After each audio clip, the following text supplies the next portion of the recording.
ನಮ್ಮ ಚಾನೆಲ್ ಅಲ್ಲಿ ನಿಮಗೆ ತಿಳಿಯದ ವಿಷಯದ ಬಗ್ಗೆ ತಿಳಿಸಿಕೊಡುತ್ತೇವೆ. ಮಾಹಿತಿ ಇಷ್ಟವಾದರೆ ಒಂದು ಲೈಕ್ ಕೊಟ್ಟು ನಮ್ಮ ಚಾನೆಲ್ ಅನ್ನು ಸಬ್ಸ್ಕ್ರೈಬ್ ಮಾಡಿಕೊಳ್ಳಿ. ಬನ್ನಿ ಇವತ್ತಿನ ವಿಷಯ ಶುರು ಮಾಡೋಣ. ಮಹಿಳೆಯರ ದೇಹದ ಬಗ್ಗೆ ಸಂಪೂರ್ಣವಾಗಿ ತಿಳಿದುಕೊಂಡಿರುವ ವ್ಯಕ್ತಿ ಈ ಭೂಮಿ ಮೇಲೆ ಇರಲಿಕ್ಕಿಲ್ಲ ಎಂದರೆ ಅದು ತಪ್ಪಾಗಲಾರದು. ಯಾಕೆಂದರೆ ಮಹಿಳೆಯ ದೇಹವನ್ನು ಸಂಪೂರ್ಣವಾಗಿ ಅರ್ಥ ಮಾಡಿಕೊಂಡದ್ದೇ ಕಡಿಮೆ. ಹಾಸಿಗೆ ಮೇಲೆ ಕೂಡ ಪುರುಷರು ಆಕೆಯ ಭಾವನೆ ಹಾಗೂ ಆಕಾಂಕ್ಷೆಗಳನ್ನು ಅರ್ಥ ಮಾಡಿಕೊಂಡು ಅದರಂತೆ ವರ್ತಿಸುವುದಿಲ್ಲ. ತಮ್ಮ ಮನಸ್ಸಿಗೆ ಬಂದ ರೀತಿ ಪುರುಷರು ವರ್ತಿಸುವರು. ಮಹಿಳೆಯ ದೇಹವೊಂದು ಆಟಿಕೆಯ ವಸ್ತು ಎನ್ನುವಂತೆ ಕೆಲವು ಪುರುಷರು ವರ್ತಿಸುವರು. ಆದರೆ ಲೈಂಗಿಕ ಕ್ರಿಯೆಗೆ ಮೊದಲು ಪುರುಷರು ಮಹಿಳೆಯರ ಬಗ್ಗೆ ತಿಳಿದುಕೊಳ್ಳಬೇಕಾದ ಹಲವಾರು ವಿಚಾರಗಳು ಇವೆ. ಈ ಲೇಖನದಲ್ಲಿ ಅವುಗಳ ಸಂಪೂರ್ಣ ವಿವರ ನೀಡಲಾಗಿದೆ. ತಿಳಿಯಲು ತಯಾರಾಗಿ. ದೇಹದ ಮೇಲಿರುವ ಪ್ರೀತಿ. ತನ್ನ ದೇಹದ ಬಗ್ಗೆ ಮಹಿಳೆಗೆ ಯಾವ ರೀತಿಯ ಭಾವನೆ ಇದೆ ಎನ್ನುವುದರ ಮೇಲೆ ಆಕೆ ಲೈಂಗಿಕ ಕ್ರಿಯೆ ಆನಂದಿಸುವುದು ಅವಲಂಬಿಸಿದೆ. ಮಹಿಳೆಯರಿಗೆ ತಮ್ಮ ದೇಹದ ಮೇಲಿರುವ ಪ್ರೀತಿಯು ಅವರ ಲೈಂಗಿಕ ಕ್ರಿಯೆಯ ಮೇಲೆ ಪರಿಣಾಮ ಬೀರುವುದು. ದೇಹದ ಬಗ್ಗೆ ಧನಾತ್ಮಕವಾಗಿರುವ ಭಾವನೆಗಳಿದ್ದರೆ ಆಗ ಲೈಂಗಿಕ ಜೀವನವು ತೃಪ್ತಿದಾಯಕವಾಗಿರುವುದು ಮತ್ತು ನಕಾರಾತ್ಮಕವಾಗಿದ್ದರೆ ಆಗ ಲೈಂಗಿಕ ಜೀವನ ತೃಪ್ತಿ ನೀಡಲ್ಲ. ನಕಾರಾತ್ಮಕ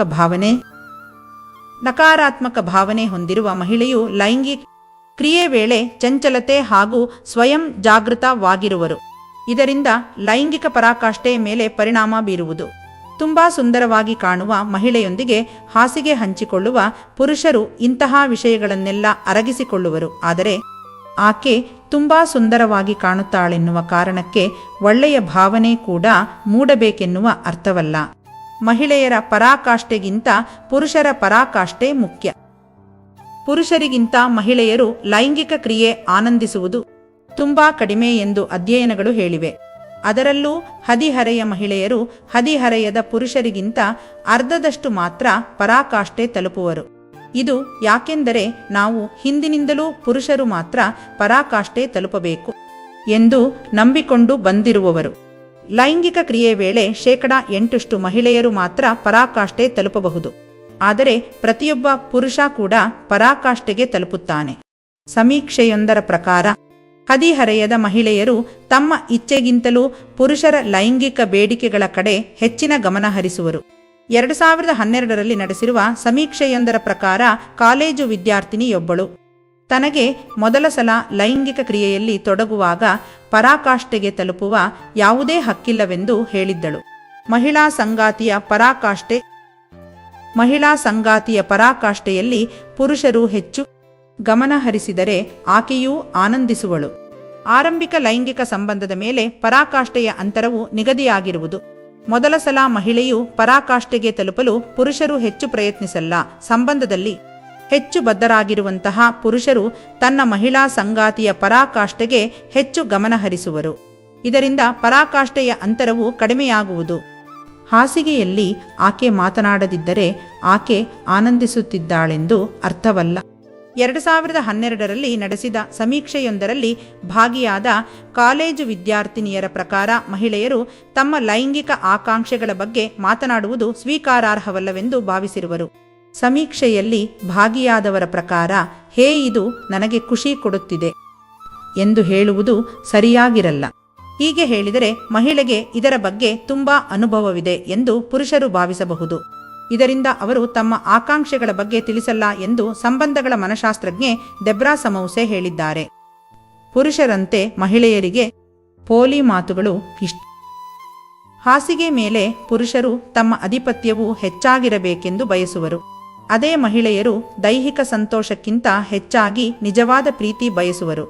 ಪೋಲಿ ಮಾತುಗಳನ್ನು ಮಹಿಳೆಯರು ಹೆಚ್ಚು ಮುಕ್ತವಾಗಿ ಆಡುವುದಿಲ್ಲವೆಂದು ಹಿಂದಿನಿಂದಲೂ ತಿಳಿದುಕೊಂಡಿರುವ ವಿಚಾರಗಳು. ಆದರೆ 2011ರಲ್ಲಿ ನಡೆಸಿರುವ ಅಧ್ಯಯನವೊಂದರ ಪ್ರಕಾರ ತಮ್ಮ 2 ರೀತಿಯ ಬೇಡಿಕೆಯು ಪರಿಸ್ಥಿತಿಗೆ ಅನುಗುಣವಾಗಿದ್ದರೆ ಅವರು ಪೋಲಿ ಮಾತುಗಳಲ್ಲಿ ತೊಡಗಿಕೊಳ್ಳುವರು. ಅವರು ಇದರ ಬಗ್ಗೆ ನಾಚಿಕೆಯಾಗಬಾರದು. ಲೈಂಗಿಕ ಸಂಗಾತಿಯು ತುಂಬಾ ಕೌಶಲ್ಯ ಹೊಂದಿರಬೇಕು ಮತ್ತು ಸಂತೋಷದ ಅನುಭವ ನೀಡಬೇಕು. ಈ 2 ಅಂಶಗಳು ಇದ್ದರೆ ಆಗ ಮಹಿಳೆಯರು ಕೂಡ ಪೋಲಿ ಮಾತುಗಳಲ್ಲಿ ತೊಡಗಿಕೊಳ್ಳುವರು. ಸಾಮಾನ್ಯವಾಗಿ ಮಹಿಳೆ 10ರಿಂದ 20 ನಿಮಿಷದಲ್ಲಿ ಪರಾಕಾಷ್ಠೆ ತಲುಪುವಳು. ಕ್ಲೈಮ್ಯಾಕ್ಸ್ ತಲುಪಲು ಪುರುಷರಿಗೆ ಸುಮಾರು 7ರಿಂದ 14 ನಿಮಿಷ ಬೇಕಾಗುವುದು. ಅದೇ ಮಹಿಳೆಯರಿಗೆ ನೇರವಾಗಿ ನಿಮ್ಮ ಶಿಶ್ನವನ್ನು ಅವರ ಯೋನಿ ಮೇಲೆ ಪ್ರಯೋಗ ಮಾಡಿದರೆ ಸಾಕಾಗದು. ಇದಕ್ಕೆ ಮೊದಲು ಕೆಲವು ಆಟಗಳನ್ನು ಆಡಿದರೆ ಆಗ ಅವರು ಬೇಗನೆ ಪರಾಕಾಷ್ಠೆ ತಲುಪುವರು. ಪರಾಕಾಷ್ಠೆ ತಲುಪದೇ ಇದ್ದರೆ ಎಲ್ಲವೂ ವ್ಯರ್ಥವೆಂದು ಭಾವಿಸಬೇಡಿ. ಲೈಂಗಿಕ ಕ್ರಿಯೆ ವೇಳೆ ಕೇವಲ ಪರಾಕಾಷ್ಠೆ ತಲುಪಿಸುವುದು ಮಾತ್ರ ನಿಮ್ಮ ಉದ್ದೇಶವಾದರೆ ಆಗ ಎಲ್ಲವೂ ದಾರಿ ತಪ್ಪುವುದು. ತನ್ನ ಸಂಗಾತಿಯೊಂದಿಗೆ ಪರಾಕಾಷ್ಠೆ ತಲುಪಬೇಕೆಂಬ ಆತಂಕದಲ್ಲಿ ಕೆಲವು ಮಹಿಳೆಯರು ಇರುತ್ತಾರೆ. ಇದರಿಂದಾಗಿ ಇವರಿಗೆ ಲೈಂಗಿಕ ಕ್ರಿಯೆ ಆನಂದಿಸಲು ಸಾಧ್ಯವಾಗಲ್ಲ. ಪ್ರತಿ ಸಲ ಮಹಿಳೆಯು ಪರಾಕಾಷ್ಠೆ ತಲುಪಬೇಕು ಎನ್ನುವ ನಿರೀಕ್ಷೆ ಇಟ್ಟುಕೊಳ್ಳಬೇಡಿ. ಪರಾಕಾಷ್ಠೆ ಎನ್ನುವುದು ಪ್ರತಿಯೊಬ್ಬ ವ್ಯಕ್ತಿಗೂ ಲೈಂಗಿಕ ತೃಪ್ತಿಯ ಮಾನದಂಡವಾಗಿರಲ್ಲ ಎಂದು 2014ರಲ್ಲಿ ನಡೆಸಿರುವ ಅಧ್ಯಯನವೊಂದು ಹೇಳಿದೆ. ಪರಾಕಾಷ್ಠೆ ತಲುಪುವುದು ಕೂಡ ಮಹಿಳೆಯಿಂದ ಮಹಿಳೆಗೆ ತುಂಬಾ ಭಿನ್ನವಾಗಿರುವುದು. ನಿಮ್ಮ ಸ್ಪರ್ಶವು ಆಕೆಯಲ್ಲಿ ಕಿಡಿಯೆಬ್ಬಿಸದೆ ಇದ್ದರೆ ಆಗ ನೀವು ಬೇರೆ ಜಾಗ ಆಯ್ಕೆ ಮಾಡಿ. 2012ರಲ್ಲಿ ಲೇಖಕಿ ಡಿ ಡೊನಾಟೋ ಬರೆದಿರುವ ಪ್ರಕಾರ ಸುಮಾರು 7 ಮಂದಿ ಮಹಿಳೆಯರಲ್ಲಿ ಆಕೆ ಒಂದು ಪ್ರಶ್ನೆ ಕೇಳಿದ್ದರು. ನಿಮ್ಮನ್ನು ಉತ್ತೇಜಿಸುವಂತಹ ಜಾಗ ಯಾವುದು? ಇದು ಬಾಯಿಯಿಂದ ಹಿಡಿದು ಕಿವಿ ಕಾಲಿನಿಂದ ಹಿಡಿದು ಹೊಕ್ಕಳಿನ ತನಕವಿತ್ತು. ತಮ್ಮ ದೇಹದ ಬಗ್ಗೆ ತುಂಬಾ ಆತ್ಮವಿಶ್ವಾಸದಿಂದ ಇರುವ ಭಾಗದ ಬಗ್ಗೆ ಮುಟ್ಟಿದರೆ ನಮಗೆ ತುಂಬಾ ಖುಷಿಯಾಗುವುದು ಎಂದು ಕೆಲವು ಮಹಿಳೆಯರು ಹೇಳಿದ್ದಾರೆ. ಮಹಿಳೆಗೆ ಯಾವ ಭಾಗದ ಸ್ಪರ್ಶವು ಖುಷಿ ನೀಡುವುದು ಮತ್ತು ಸಂದರ್ಭದಲ್ಲಿ ಆಕೆಯನ್ನು ಸೆಳೆಯುವುದು ಯಾವುದು ಎಂದು ತಿಳಿಯುವುದು ತುಂಬಾ ಮುಖ್ಯ. ಕೆಲವು ಮಹಿಳೆಯರಿಗೆ ಲೈಂಗಿಕ ಕ್ರಿಯೆ ಸಂತೋಷ ನೀಡಲ್ಲ.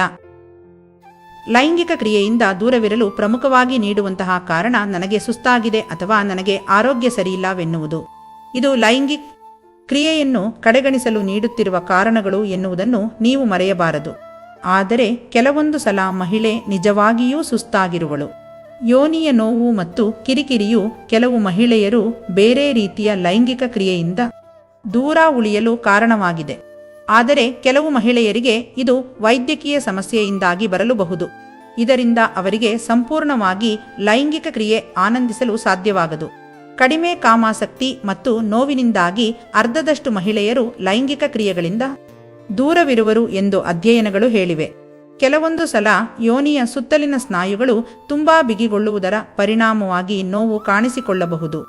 ಸಂಗಾತಿಯಲ್ಲಿ ಇಂತಹ ಸಮಸ್ಯೆಗಳು ಇದ್ದರೆ ಇದನ್ನು ವೈಯಕ್ತಿಕವಾಗಿ ತೆಗೆದುಕೊಳ್ಳದೆ ಅರ್ಥ ಮಾಡಿಕೊಳ್ಳುವುದು ಉತ್ತಮ. ಸಂಶಯಗಳು ಇದ್ದರೆ ನೀವು ಮಾತನಾಡಿ. ಲೈಂಗಿಕ ಕ್ರಿಯೆಯು ಉತ್ತಮವಾಗಿ ಆಗಬೇಕಿದ್ದರೆ ಆಗ ನೀವು ಒಳ್ಳೆಯ ಪ್ರಾಮಾಣಿಕ ಹಾಗೂ ಸಂವಹನ ಮಾಡಬೇಕು. ಆಕೆಯ ಬಗ್ಗೆ ಗೊಂದಲವಿದ್ದರೆ ನೀವು ಆಕೆಯಲ್ಲಿ ಮರೆಮಾಚದೆ ಕೇಳಿ.